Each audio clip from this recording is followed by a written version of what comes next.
All right. Okay, everyone. So welcome to week 9 of the Spring 2021 Career Speaker Series. The Career Speaker Series is sponsored by the College of Marin, the Marin County Office of Education, and the Workforce Alliance of the North Bay. The Career Speaker Series will be held from 4 to 5 p.m. on Wednesdays through May 5th. So next week is our last week.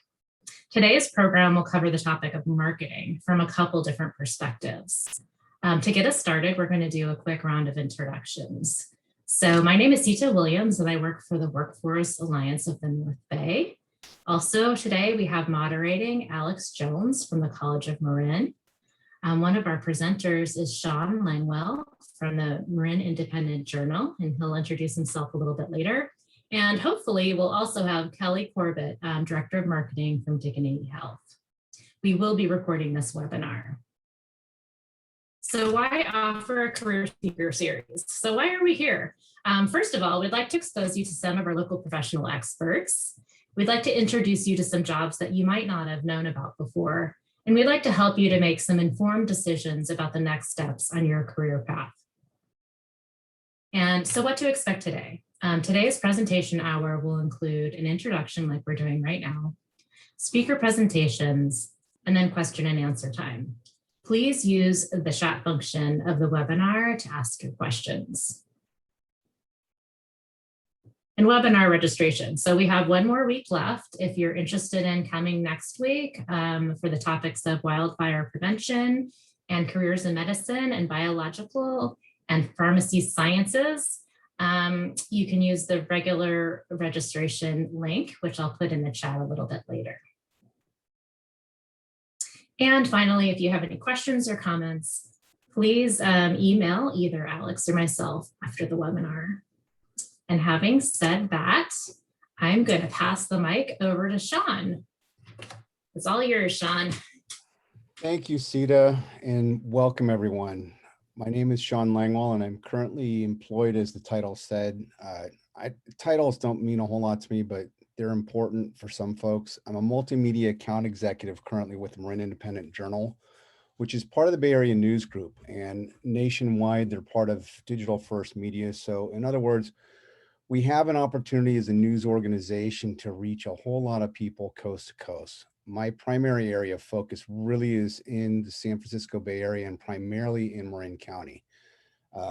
That's my day job. I've always been an ambitious person, and Erica, who invited me here initially, knows what that was like. You know, going way back to my teen years, I grew up out in West Marin, and I was born in Daly City and then moved over to Marin County when I was 4.5, 5 years old.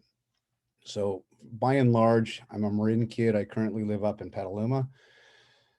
But you know, early on, since this is a career focus, I'm going to try and I could talk for hours, you guys, but without seeing you and knowing your backgrounds, I'm going to make a few assumptions, if that's okay with you.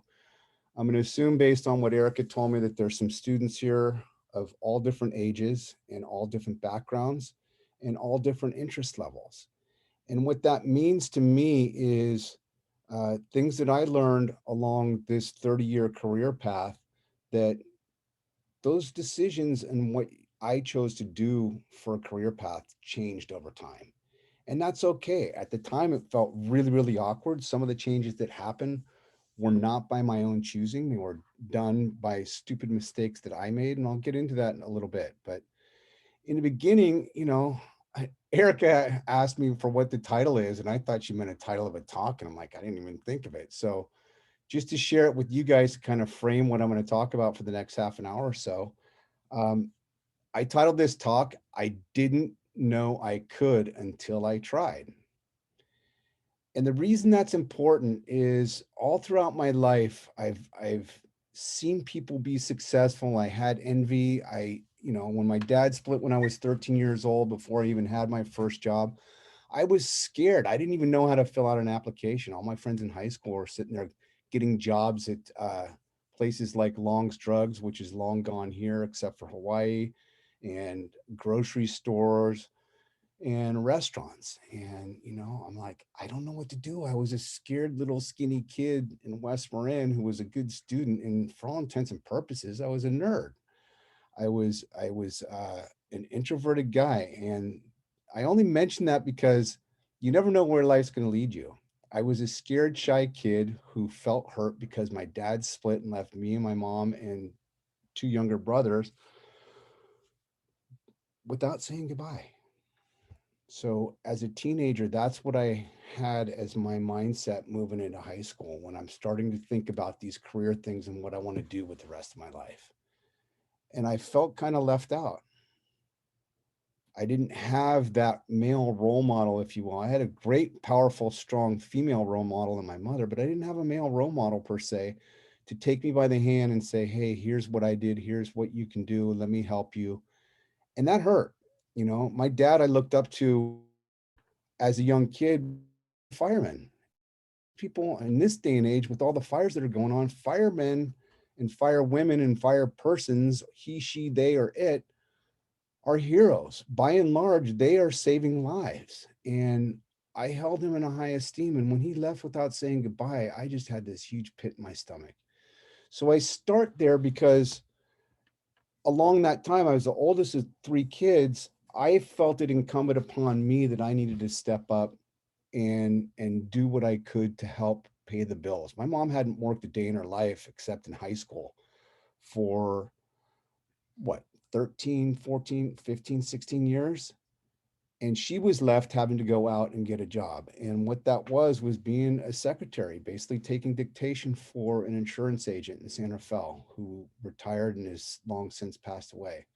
The insurance agency she worked for at the time is still in business today. They are actually one of the longest standing businesses in Marin County next to the Marin Independent Journal.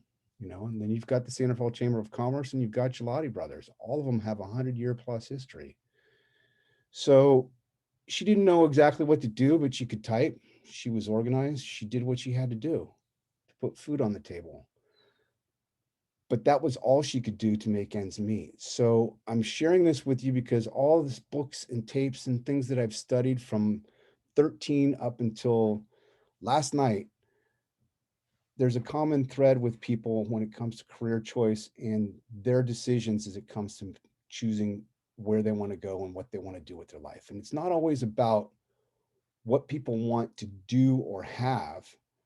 I have discovered, especially in the last 2 or 3 years, it's more about who we want to become. And now in this day and age, and I don't want to get too emotional, but in this day and age, and especially the last 4 to 6 years, the amount of publicity and attention on diversity and racial justice and social justice and inclusion and all these things that are not just buzzwords, they are part of what I grew up with about being human. They are about the human experience of sharing from your heart with a fellow person and offering support regardless of their background without judgment. And I mention that because as depending on where you guys are at in your journey, you may or may not find that there are obstacles along the way. And what I found is there's doors that got shut. There are certain things that I wanted so bad getting out of college. And I'm kind of going all over the map, but this is just going to wrap up into what I hope will be a helpful story of my experience that might help somebody. Um, I had doors shut. I had doors shut in high school when I wanted to make the championship basketball team because I grew up in West Marin and I was a stoner and they didn't think that I could do it. And I was a small, skinny kid and I could shoot threes like there's no tomorrow, but I was the last guy to get cut on my high school basketball team. And that hurt. I loved the game. And 5 years ago, I decided to pick up the game again and go to the local gym. And next thing you know, I was determined enough to try and get into shape at 50 plus years old to run up and down the court with high school kids.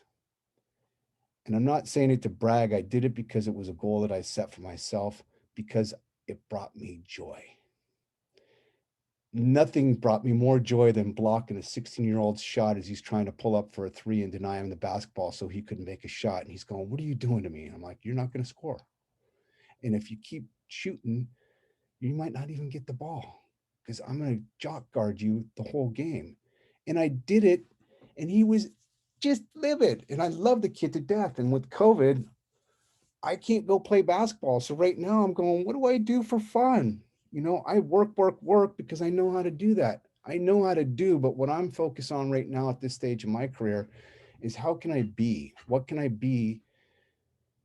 Who can I become? And who can I help to be a better human being?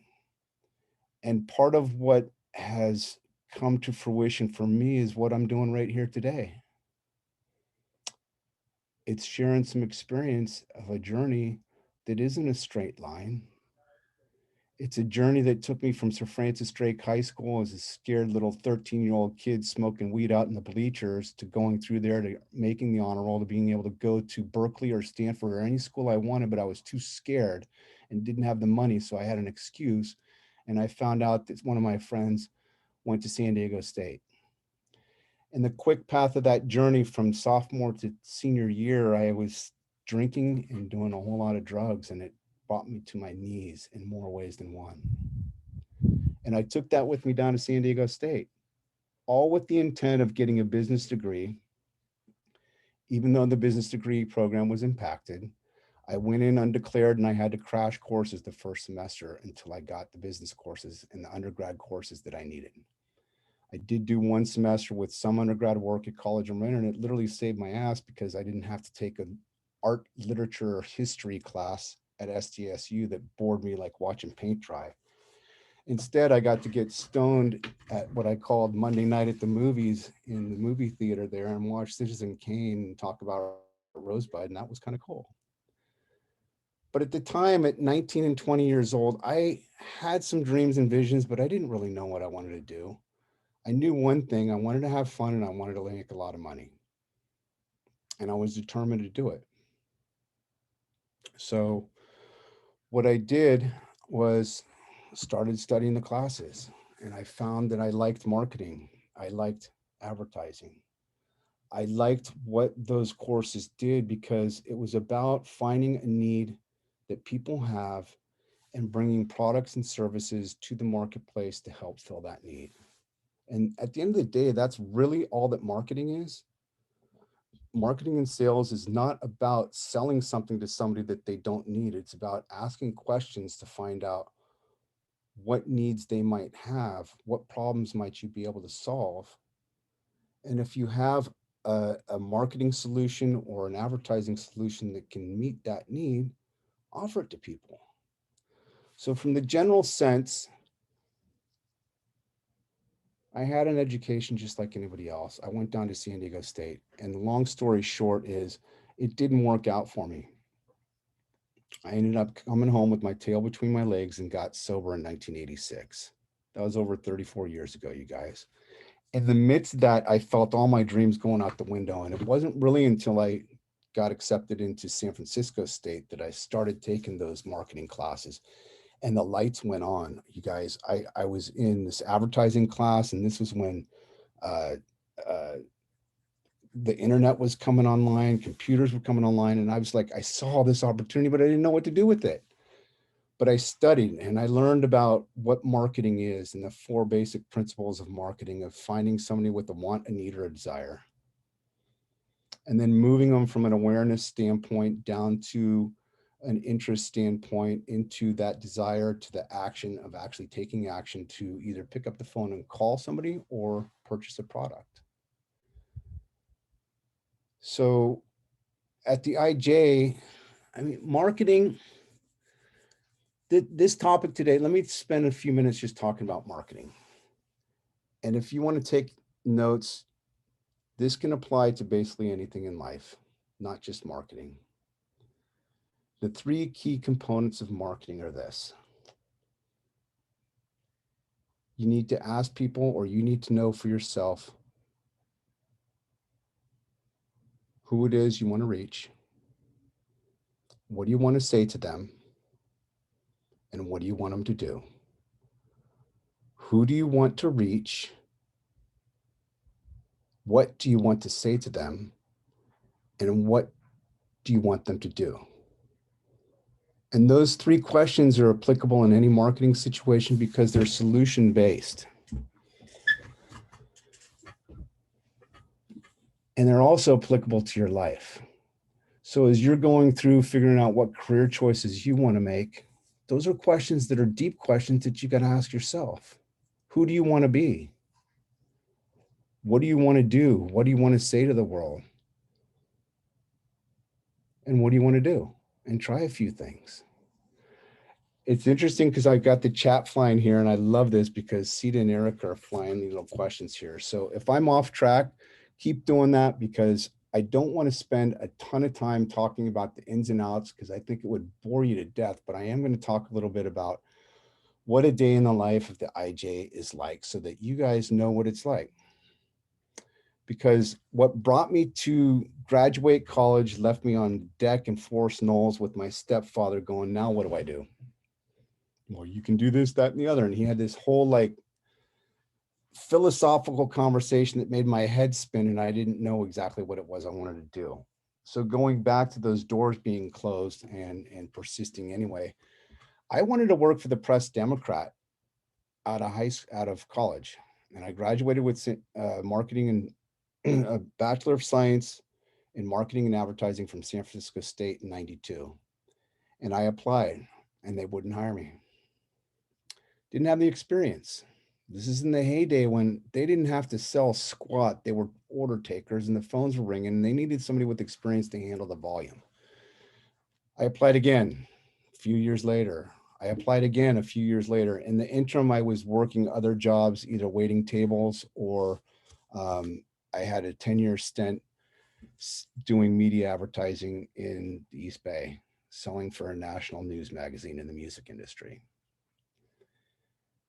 That job helped me cut my teeth. I didn't know anything about the music industry and I was put on a classified desk and I had to take orders over the phone and know how to spell things like Uri and Neumann and AKG. And I had to learn from the ground up all over again what this stuff was that I was selling. And the cool thing happened about 6 months into that job. I hated it. I was ready to quit the first day, but I stuck it out. The publisher came to me and said, hey, do you want to do a special project? And I said, yeah, what's it entail? It was calling people to sell a special section for a program, an awards program that they did.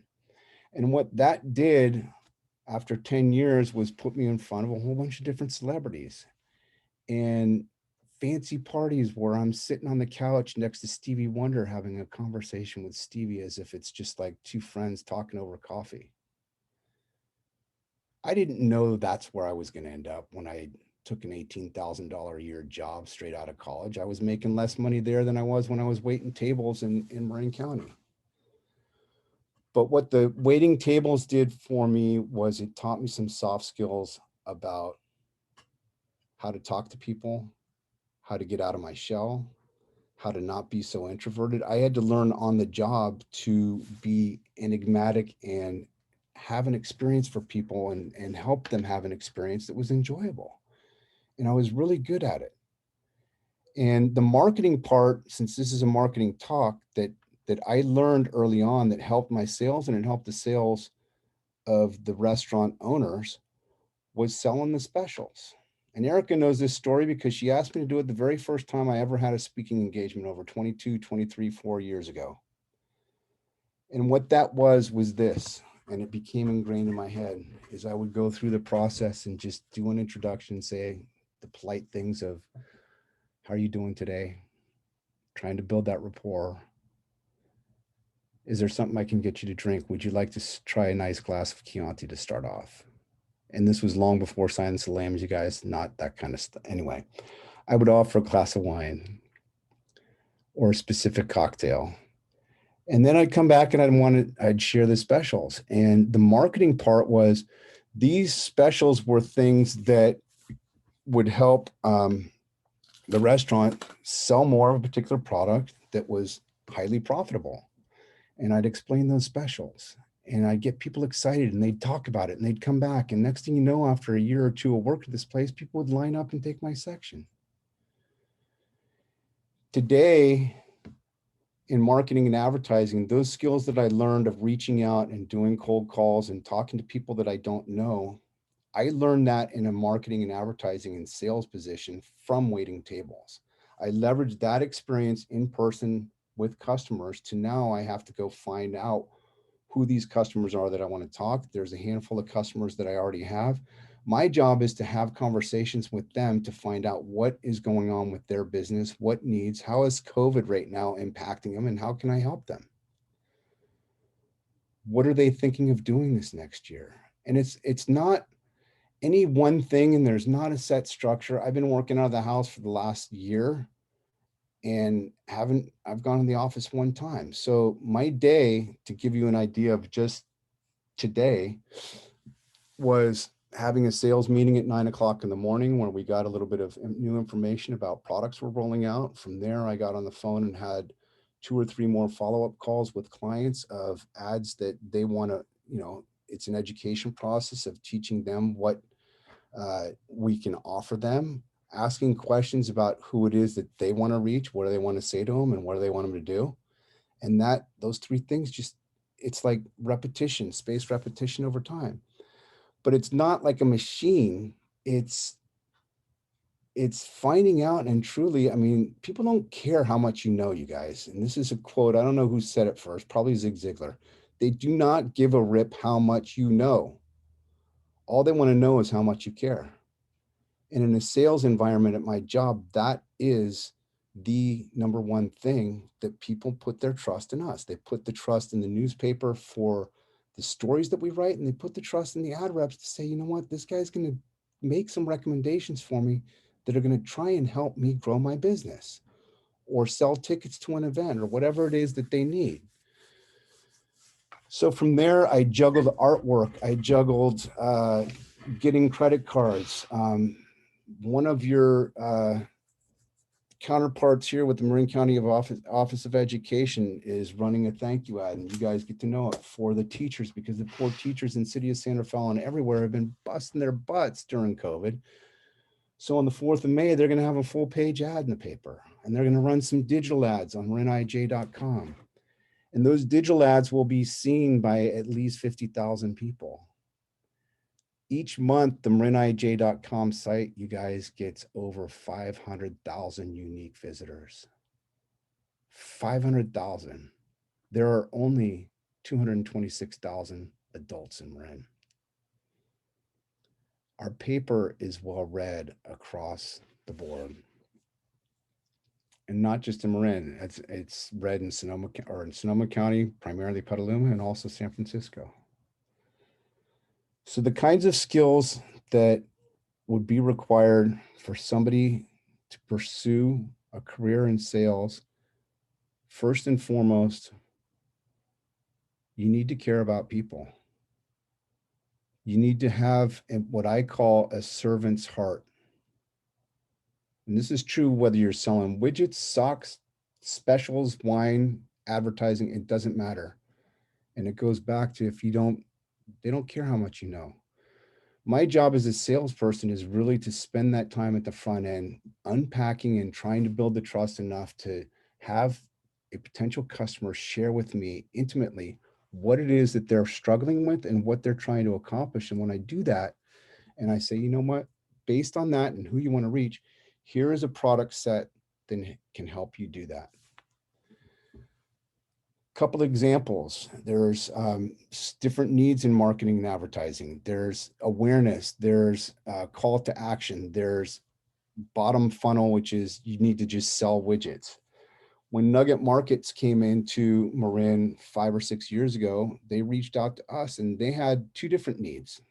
They needed to staff their stores, and they also needed to let the customers know that they were taking over a different market and that they were in town to do business and serve Marin County. And they jumped in with both feet and started being known with all the different organizations and partnering from a community service standpoint. So from a marketing standpoint, that is incredibly important. That's building the relationships with their potential customers and those that can help them grow their business. They're one of the top producing grocery stores in Marin as of right now. Good Earth is also my client. Same thing. They have Fairfax busting out of the gills and they open up Mill Valley and I help them do that. And they're thrilled. And these people are, I know one of the co-owners at Good Earth, and I wanted to have their business for a long time. And he trusted me enough to run a substantial amount of their business all through COVID. They got their stuff dialed in, and this had to be do with going back to a day in the life of an ad rep, of spending the time to have the conversations with his marketing coordinator and director of what they're doing before COVID to deliver products and better serve their customers who want to eat on the fly. They had already had dialed in prepared foods, and it was just a simple switch for them to be able to do delivery. So when COVID hit, they had all the mechanics in place to be able to deliver and bring meals to people's homes like that. And they have not really missed a beat. And they leaned on me and trusted me to actually deliver the advertising to help them do that. So it's coming up on 4:30. I could probably talk for another hour and a half, but I'm going to leave you guys with this and then open it up for questions. Regardless of whether or not you think you're scared and shy and can't sell anything, the sales career for me is one of the best that I could have chosen. And the main reason is the flexibility and the profitability, or the amount of income that it makes me to have the balance to be able to do something like this with my boss's approval at 4 o'clock on a Wednesday afternoon and not have to worry about it. To me, that flexibility for the quality of life and being able to be at my kid's baseball games when he was growing there, as long as I got the job done and produced results, they let me do what I need to do because I'm a responsible adult. And lastly, don't ever let somebody tell you that you can't do something. No matter where you are, what you have between your ears and your skill set, find out what that is that you like to do, and know this. My mom told it to me and reminded me of it just this last weekend. She said, looked me square in the eyes when I was not feeling up. And she said, Shawn, I want you to know you are enough. You are enough. Don't ever forget it. Thanks for having me, you guys. Oh, thank you, Shawn. Definitely appreciate you, sharing your story with us. A couple of takeaways I got from what you were sharing out is definitely like setting goals, determination, resilience. The journey is not necessarily going to be a straight line. So for everybody on the call right now, it's just like, yeah, there's going to be some hiccups, some roadblocks. So definitely appreciate you sharing that with us. And it sounds like with the role, it's very, client, customer, community facing. You work with the community for like ad space, trying to help them and support their businesses and such. And with COVID and everything going on, is this type of work, if students are interested in this and pursuing this, as a career goal, will this type of work, do you see it like increasing? Is there going to be a bigger need for it? Is it going to be on a decline? Just want to get your input on that. This is a great question, Alex. My personal feeling is if you're good with people and if you are good in sales, because we're all salespeople, whether we think about it or not, you will never be unemployed. Ever. Ever. Because every business has one function, and that is to bring products and goods and services to those who want or need them, and they need salespeople to help them accomplish that. The internet has taken a big bite, but there's still a lot of hands-on connection that needs to happen through salespeople. The internet can only do so much. Marketing can only do so much. The high-touch aspect of sales, I don't think will ever go. And quite honestly, for those who don't know, a career in sales is the highest paid profession in the world. And one more question, and we're going to transition over to Kelly. I wanted to find out, let's say a student or one of the attendees on the call is interested in possibly, getting involved, pursuing something within this field, whether it be like with the Marin IJ, with media like that, and just in general. What is there a way they can start taking advantage of that opportunity? Any gems you can leave them with? It really depends on where they're at and what their current education or interest or skill level is. We currently are actually hiring for a part-time position that is would require somebody that's a very quick learner. It doesn't necessarily have to be somebody that's already graduated college, but they have to have the courage and the desire and the willingness to, and the humility to learn and be taught. And in many respects, that's easier for somebody who doesn't come in with 20 or 30 years of experience because they can learn the system. Trying to teach an old dog new tricks doesn't always work so good. Well, thank you, Shawn, for taking time to talk with the attendees and everybody. And please feel free to, stay on the webinar with us. Thank you again, really appreciate it. So we're gonna transition over, and I'm sorry, Kelly, if I mess up your last name, Kelly Corbett, Director of Mark. Oh, okay, good, I got it, cool. You got it. Director of Marketing with Dignity Health. So, Kelly, if you can, start off with, a little about yourself, your journey, what your day-to-day looks like as the Director of Marketing with Dignity Health, and we can just kind of go from there. But yeah, floor is yours. So here's what I'm going to do. I'm going to start with a little bit about what I do, and then Sita has a wonderful video that she has queued up from Dignity Health. So I am the Director of Sales and Market Development for Dignity Health. And Dignity Health is the largest nonprofit, one of the largest nonprofit hospital systems in the United States. So market development and sales has a very specific role and function at Dignity Health, and it's about connecting people. It's about ensuring that patients have the best possible journey when they come into our hospitals, and it's about us working with providers to make sure that you have the best possible care. And because I know that we have quite a few people on the line today, I wanted to make sure that we have an incredible, I went to our director of brand for the United States and I said, can you please share a few of our clips that many of you may have seen? And I think Sita's gonna put them up for us so we can watch a little bit of our marketing pieces, and then I can talk to you a little bit about my role. So Sita, are you ready? I am. So I'm gonna share screen and hopefully, oh wait, There we go, you had it.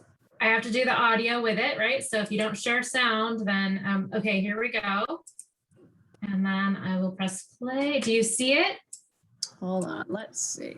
I'm seeing a different screen, so bear with us. Let me see if I can share my screen because I really want to show it. Okay. Let's see if we can. Well, let me go to my screen and it's disabled and I can talk. No, go ahead. Try one more time. And if not, I'll give it another try. Let's see if I can share my screen here. Share, and then I can go to my, okay. So let's see if we can watch this and let me know if everybody can you see my screen with a man swimming? Yep. Okay, so I'm gonna play the video.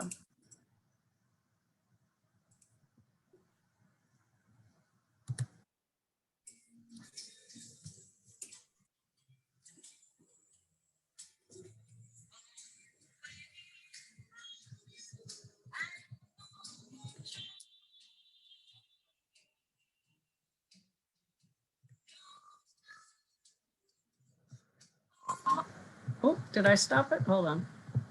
Let's see. Sorry, guys. Let me start it again. There you go.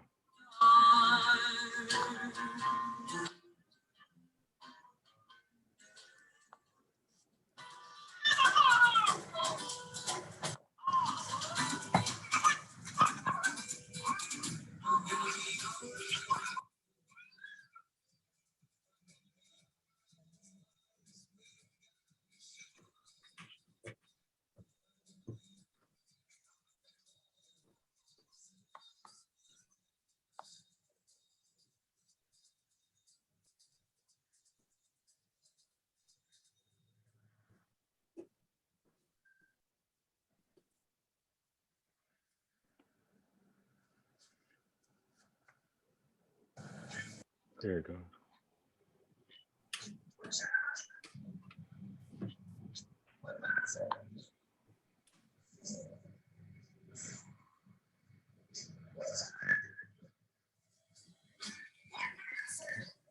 Yeah, the sound keeps going in and out, but if there is any dialogue, we might not be able to capture it. So.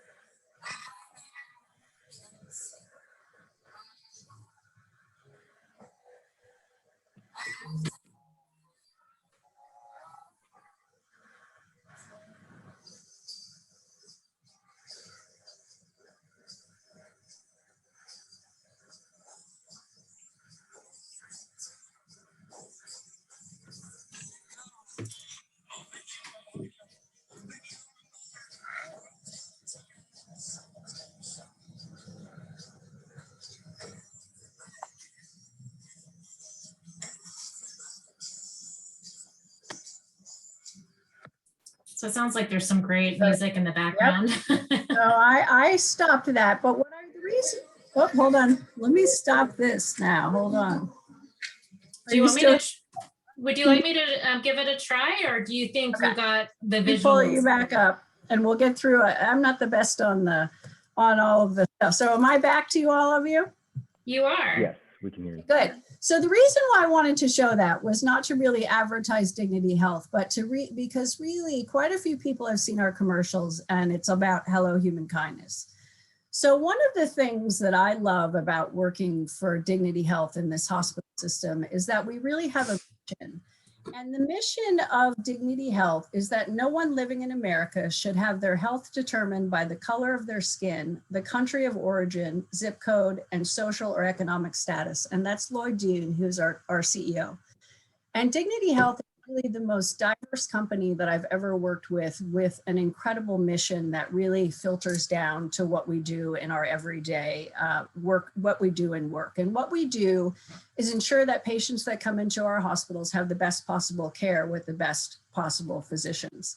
So what do? When people hear market development, they always think marketing, but really I run the sales team. And the question that I get all of the time is, well, what are you selling and what does your team do?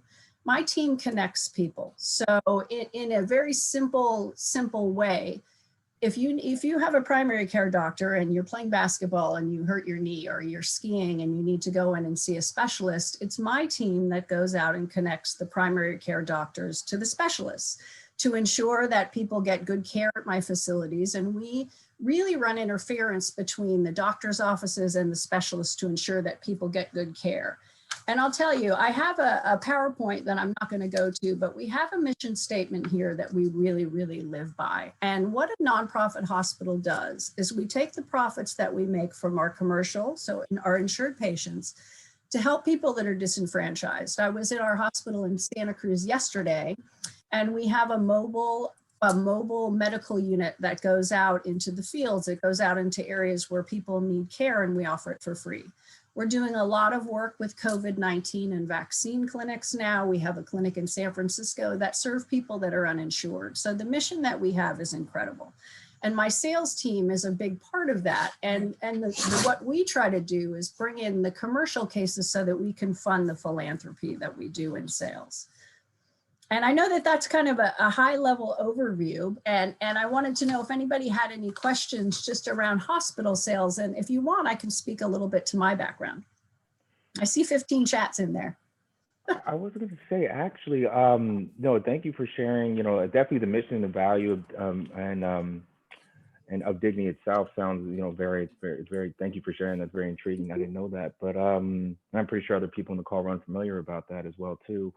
But yeah, no, just, I guess a question that comes up is just like, so sales, marketing, you know, just working within the space, being a nonprofit hospital, like, you know, just kind of even wrapping our heads around like this being like a career alternative for somebody. Sure. If somebody's interested in this, like the same kind of question I was asking Shawn, like what's the best way for them to kind of determine if that's like a best fit career for them?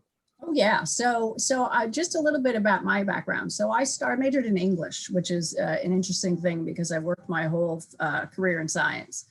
I went into sales, and in a lot of the medical sales jobs, you need about a year of like business to business or sales. So I started in pharmaceutical sales. I moved into surgical device sales in the operating rooms, and then I went into managing people. So I have a lot of people that come to me for career advice around how to get into medical sales jobs. And I've really helped so many people. It really takes a 4-year degree. It takes someone with a great personality that's interested in getting into a sales role. And it takes somebody that has a sales role for typically a year to 2 years. From a sales perspective, there are always hospital jobs in nursing and social work and all sorts of other areas of opportunity. But in sales, and there are different types of sales in the medical industry. You can either run the surgical route or the pharmaceutical route. And I've ended up in the hospital route. So people that are interested in coming into a business like this, you don't have to major in science. So everybody used to say, were you a biology major? Were you physics, chemistry? And I said, no, I was English. And the companies taught me everything that I needed to know about the pharmaceuticals and the disease states that I was selling in. And then I would go into the ORs with neurosurgeons and I would teach them how to use my surgical devices in the operating rooms in the ORs. So what I would say to people that were interested in the medical sales field is typically it requires a 4-year degree. And then typically we like to see you come in with a little bit of a sales background, about a year. So it could be a business to business sale. It could be anything that gives you, you can really cut your teeth in the sales arena. And then we will look at you in the medical arena. So it's a wonderful job. I've been doing medical pharmaceutical sales and now hospital sales for about 22 years. So I started when I was, I'm not going to age myself, but in my 20s. I started, and then I kind of worked my way into this role. And I'll say that this is one of the more rewarding roles I've had. And sales it's a really wonderful role because we make our own schedules. So I don't have to report to an office, at 8:30 or 9 o'clock, and that's fine. I think that works wonderfully, but we're out in the field all day. So we're visiting physicians, we're visiting surgeons, we're in our hospitals, and we really keep our own schedules, which I love. And our day is different every day. And I was going to say, just kind of staying like in that space there, it sounds like, so maybe I saw too many movies, and I saw Pursuit of Happiness when we were selling that machine that nobody really got. But so it sounds like you're on the road a lot, like you're traveling to different locations. So is like, does the company pay for travel? Is everything like commission based, salary? Like, what does that look like, that kind of lifestyle? Great question. So I'm on the road a lot. So my area, I say I range from the oceans of Santa Cruz to the mountains of Mount Shasta. And I do drive a lot because I have a lot of people that work with me and underneath me. In a pharmaceutical role, you can have a city of San Francisco, you can have Marin County and Santa Rosa. It depends on what type of medical sales you're interested in going into. So as far as a base and salary, there's typically a very healthy base. It can be at or around a 6-figure base, and about 30% over that can be your incentive compensation. So a good medical job starting salary is around 100,000 in the base and 30 to 50 in the commissions for starting salaries. Typically you get a car. So they hand you a car, you have a gas allowance, you have a 401k, medical, dental. I think when I was young, that was what really drew me to that. But the science, number one, because I loved the science and I became a specialist in migraine, and you specialize in your time, but also the ability that your day was different every day. And we typically did a lot of entertaining. I saw a question come up about how has COVID changed what we do. So for me, I'm getting better on Zoom. You wouldn't have seen that today, but typically now we connect people. And when I'm connecting physicians, it used to be a lot in person. And during COVID, it became very Zoom oriented. So we're doing a lot of connections like we're doing today on Zoom. I'm still out in the field, and now that more people are getting vaccinated, my job is becoming more and more out in the field. But a typical day is being outside, calling on physician offices and being in the hospital and working to connect people all day. And the type of personality, I guess, because I remember Shawn was mentioning like at one point he was introverted, and then Shawn, you don't seem that introverted anymore, so it seems like you're more extroverted now. But it's that type of like personality that best fits, because it sounds like you're independently working, you're out there, you're talking, you're connecting. What type of personality thrives like in this type of environment or industry? I call myself an introverted extrovert. So I am incredibly extroverted all day long. And then when I get home, I love to have my downtime with my dogs who are in the background and my chickens, and I ride my horses on the weekend. So I am an extrovert all day. And you need to have good communication skills. You need to have, decent personality and want to really put yourself out there. And then when I get home in the evening, I don't want to speak to anybody on the phone. I have my quiet time. So I think you need to be both. And it seems like, is it a common practice where, once again, I think I saw a movie with like George Clooney and he was selling something. And like, is this within this type of work, like this work will always be around? Like, if COVID's not shifting it, is it all online now? Or do you kind of see that still require people to go out there face to face, kind of business to business? So for us, our mission is connecting people. So we've been connecting people on Zoom. We've pivoted really well to connect people on Zoom, but there is never that, to connect people, it really should be at some point, and it will be again face-to-face, because if somebody's going to trust themselves to refer a patient to a specialist, or they're going to need to, you want to see where you're going to go. I think it's very important for people to meet each other and not shake hands now, but whatever we need to do, and we will get back to normal. So a big part of our role is connecting people, and we're outdoors, and not outdoors, but we've been outdoors, but we're out connecting people in offices and really making those connections and building that trust. And it sounds like there's within like marketing, there's a lot of different roles, and yours is like a higher kind of like level role. What's like an entry level role like within Dignity Health that a person would be eligible for, that, you know, to kind of get started to see if it's a fit, if it's something they enjoy? Great question. So we're a huge organization. So if somebody's looking at a sales role, which is me, I think it's not necessarily an entry level. So if somebody came to me looking for career advice and said, I want to do what you want to do, there are entry level pharmaceutical jobs, there are entry level medical jobs, and then somebody gets the experience of what it's like to build a business and manage a territory and call on providers. They tend to come my way, but I started that way. So I started in my 20s. Working for a pharmaceutical company, selling a drug for migraine. And then I learned how to manage a territory, and I learned, you know, what it was to manage multiple products.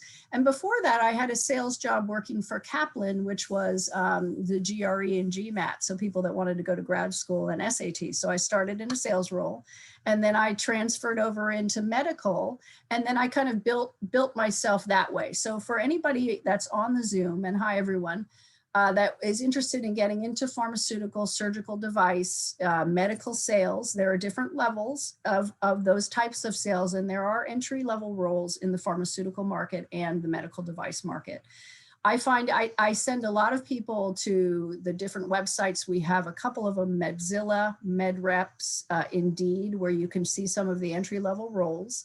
But I would suggest that you have about a year of sales under your belt. And that could be anything business to business. So it could be selling, we used to hire people out of the rental car industry. It could be selling widgets, nobody does door to door anymore, but some sort of a sales job for a year to get an experience of managing a territory and having an understanding of what it means to really go into a business to business sale. And then coming into the medical surgical area of opportunities.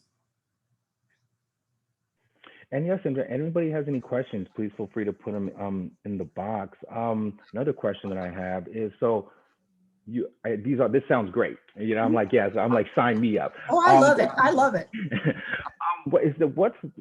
I hear the pros. What's the cons in there? Is there something where you're like, okay, look, when you go into this, whether it be like pharmaceutical or within the hospital setting, be prepared for? Oh yeah, great question. So any con of any sales role is that you have a number that you have to meet, and I'm sure that Shawn can tell you. So you have a goal that's set for you on a quarterly basis or on a trimesterly basis, and you need to meet that goal.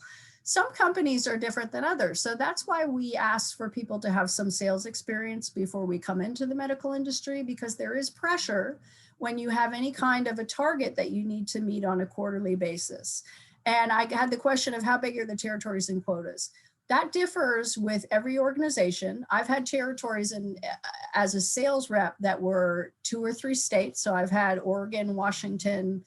I've had California, Oregon, Washington, California. I've also had a territory that was just the size of San Francisco. So really what it depends upon is if you're selling a medication, is how many people can take that medication. So if it's a high cholesterol medication where you have millions of people that are on a medication like that, the territories are smaller. If you're selling a medication for a disease state that's more rare, then you tend to have 2 or 3 states. In my role as a director, right now I have Northern California. So I have 7 hospitals, and like I said, I range from the oceans of Santa Cruz to the mountains of Mount Shasta. So I'm driving I-80 quite a bit, and I tend to go up to Redding and Shasta and Red Bluff, and I'll go like 3 days a month. So you can have a lot of travel or no travel at all. My brother, who lives next door, is also in the medical industry, and his territories are very small. He chooses small territories. And another question. So with your current role, or it could have been like one of your past experiences, Mhm. when was that moment? You know, some of the previous panelists had that moment where like, oh man, this is my job. I love it. You're like at this one day when I had this occur and I was like, man, this is why I'm here. Can you tell us a little bit about that day if that day comes to mind? Oh, for sure. So all when I was growing up, I had migraine headaches. So I was always a migraine headache sufferer from the time I was like 12 years old. Terrible, debilitating migraines. And I remember taking this medication that changed my life. And I decided that I want to sell this medication, not only because I think it's an incredible medication, but because it changed my life. So when I was able to get that role, I ended up becoming a neuroscience specialist, and I specialized in migraine and then went into epilepsy and other brain related illnesses. But for me, it was a really good fit because I'd been there. So when I went in to speak to a patient, and we don't speak to patients as much, but occasionally we do programs for patients. When I would go in to speak to a physician about this medication I was selling, it was like, oh yeah, it works. This is how it's changed my life. So for me, that was incredibly exciting. And then when I went into surgical device, I sold a device for children that had epilepsy that wasn't managed by medication. So we sold an electrical stimulation device where you would meet children in the waiting room that had never been able to learn because they were having 30 seizures a day. They were so sick that their development had been retarded by the epileptic seizures they were having. So I would go into the operating rooms and see these children, and then when they would come out of this procedure and have their seizures really managed so that then they could go to school, they could be present. And I think the excitement of getting into the medical industry for me started with me having the disease state of migraine and being able to take a medication that I was able to sell, and then going into being able to help people. So it felt just like incredibly like when you're in an area of that where you're helping people, I think that's what really kept me in this industry. I loved it. I think I work for I'm one of the panelists that you'll come on that took me a long time to find a company that had a culture like I'm in now. And I think I'm the luckiest woman in the world. Yeah, no, thank you. Because honestly, like when you think of like the healthcare, you know, like you think of like, you know, the health occupations, the medical side, but you don't, you know, really think like, you know, this is like a business, as a nonprofit. There's all these other people playing their roles to kind of support, you know, the clients or the patients. So yeah, thank you for sharing that. Definitely. Oh yeah. And let me see if does anybody have any other questions for our panelists today? Well, I guess to just wrap it up, if there is essentially like something you would like to, some wisdom you would like to, you know, share with everybody before, you know, we wrap up for the day, is there anything else you would like to share and put out there, your little gem you want them to take away with them? Oh yeah. So when I decided to go to college, I didn't know what I was going to major in. And my mother said to me, she's very wise. She said, major in something that you love, because I didn't like math. I loved science, but I didn't want to do the chemistry and all. That was just not me. So I majored in English. And I think what it goes to show you is that I ended up being in a totally science dominated field, majoring in English, because I did what I loved and I found what I loved and I kept at it, and I've ended up being successful at it. So I would say that anybody that's going away or thinking about going to university or what you're going to do what you love, because the rest will follow. Yeah, no, and thank you for sharing that. I definitely, you know, that's what we tell students as well too. Oh, yeah. Like, you know, you work so many hours a day, you don't want to go into work, you know, and just hate everything.